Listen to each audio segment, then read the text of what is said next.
చందమామ కథ దోషం ఎవరిది?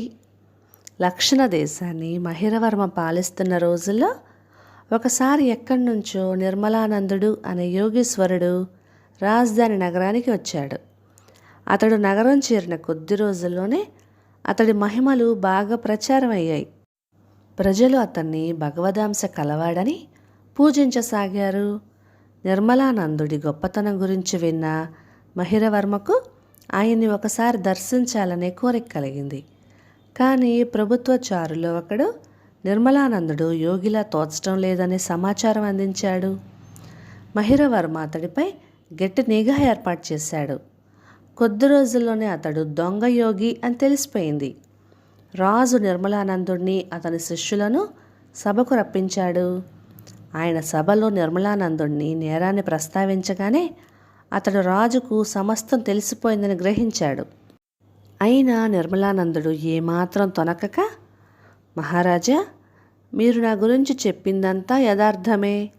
అయితే ఇందులో దోషం నాది కాదు. ఏది నిజమో ఏది అబద్ధమో తెలుసుకోకుండా నమ్మిన ప్రజలది. మహామేధావులు ప్రజ్ఞావంతులు కూడా నన్ను ఆశ్రయిస్తున్నారు. దేనికోసం? కోరికలు తీరడం కోసం అన్నాడు. అది అవకాశంగా తీసుకొని నువ్వు అందరినీ మోసగిస్తున్నావు అన్నాడు మహిరవర్మ కోపంగా. ఇందులో నేను చేసిన మోసం ఏమున్నది మహారాజా? వాళ్ళు తమ కోరికలు తీర్చుకోవటానికి భగవంతుని ప్రార్థించే కంటే అందుబాటులో ఉన్న నన్ను ఆశ్రయించడం సులువైన మార్గం అనుకుంటున్నారు. అలాంటి స్వార్థపరులదే దోషమంతా. వాళ్లే కనుక నన్ను ఆదరించి నాకు ఇంత విలువ ఇవ్వకపోతే నేను ఇలా ప్రవర్తించి ఉండేవాణ్ణి కాదు. ఇకపోతే నన్ను ఇలా ఆదరించడం వల్ల వాళ్ళకు కలుగుతున్న నష్టమేమీ లేదు.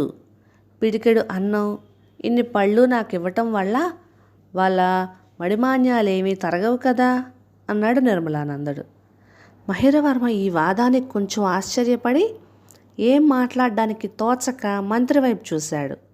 ఆయనకు వెంటనే సమాధానం తోచలేదు. నిర్మలానందుడి మాటల్లో సత్యం ఉన్నదేమోనని సందేహంలో రాజు మంత్రి కొట్టుమిట్టాడుతుండటం గమనించిన పక్కనే కూర్చొని ఉన్న వృద్ధ రాజగురువు చిరునవ్వు నవ్వి నిర్మలానందుడితో, నిర్మలానంద, నీ మాటలు నాకొక కథను గుర్తు చేస్తున్నవి. పూర్వం ఒక తల్లికి 4 కొడుకులుండేవారు. వారిలో ఒకడు అమాయకుడు. అతడి అమాయకత్వాన్ని ఆసరా చేసుకొని మిగిలిన 3 అతన్ని బాధిస్తుండేవాళ్ళు. తల్లి ప్రశ్నించినప్పుడు వాణ్ణి మేము ఊరుకోమన్నామా, తిరగబెడితే మేము నోరు మూసుకోమా అంటుండేవాళ్ళు. తల్లికి వాళ్ళ మాటల్లో ఏదో సత్యం ఉన్నట్లుగా తోచి అమాయకుడైన కొడుకు అన్నల మీద తిరగబడమని, చురుగ్గా ఉండమని సలహా ఇస్తూ ఉండేది. కొంతకాలానికి ఆమె మరణించి నరకానికి వెళ్ళింది. అక్కడ ఆమెను దోషిగా నిర్ణయిస్తూ యమధర్మరాజు, అమ్మ, చేతికి ఉన్న 5 వేళ్ళు ఒకలాగా ఉండవు. ఒక వేలు మరొక వేలులా ఎన్నటికీ మారదు. అమాయకుడైన నీ కొడుకుని మిగతా కొడుకులు బాధిస్తుండగా నువ్వు దాన్ని సమర్థించావు. అక్కడ తప్పు నీ ఇతర కొడుకులది కానీ అమాయకుడిది కాదు. బలమే న్యాయమన్నది రాక్షసత్వాన్ని సూచిస్తుంది కానీ మానవత్వాన్ని సూచించదు. ఒకరి అమాయకత్వాన్ని ఆధారం చేసుకొని వాళ్ళను ఆడించాలని చూడటం దోషం. అమాయకులు తిరగబడలేకపోవటం వాళ్ళ బలహీనత అని చెప్పాడు. నిర్మలానంద, ఈ కథ ద్వారా నేను చెప్పబోయేది ఏమిటంటే, మానవజాతి అంతా ఒక విధమైన సోదర సంబంధం కలిగి ఉన్నది.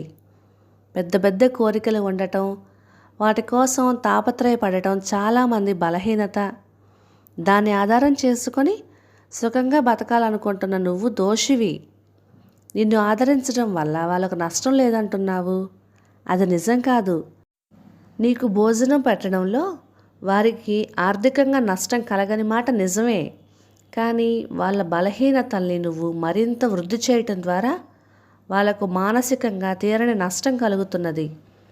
ఇటువంటి నిన్ను శిక్షించకపోతే ఆ దోషం అక్కడ తల్లికి తగిలినట్టే ఇక్కడ దేశాన్ని పాలించే రాజుకు తగులుతుంది అన్నాడు. రాజగురువు మాటలు విని నిర్మలానందుడు సిగ్గుతో తల వంచుకున్నాడు. రాజు మహిరవర్మ సంతోషించి నిర్మలానందుడికి ఎలాంటి శిక్ష విధించాలో రాజగురువునే నిర్ణయించవలసిందిగా కోరాడు.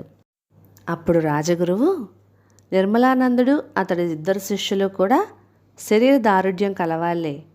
వాళ్ళకు గల బద్ధకం సోమరితనమే వాళ్ళను సక్రమ మార్గాన పని పాటలు చేసుకొని బ్రతకనివ్వకుండా ఇలా పెడదారులు పట్టించింది కనుక ఈ ముగ్గురిని రాజోద్యానవనంలో తోట పని చేయటానికి నియమించడం మేలు అన్నాడు. రాజు మిహిరవర్మ కూడా గురువు చెప్పినట్లే చేశాడు. ఎదుటి మనిషిని మోసగించడమే తెలివి అనుకుంటుంది నేటి సమాజం. బలమే న్యాయం అన్నది రాక్షసత్వాన్ని సూచిస్తుంది కానీ మానవత్వాన్ని సూచించదు. కథ సమాప్తం. ఇక ఈ కథ మీకు నచ్చినట్లయితే ఇలాంటి మరెన్నో తెలుగు చిట్టిపొట్టి కథల కోసం please like, share and subscribe to my channel. Thank you.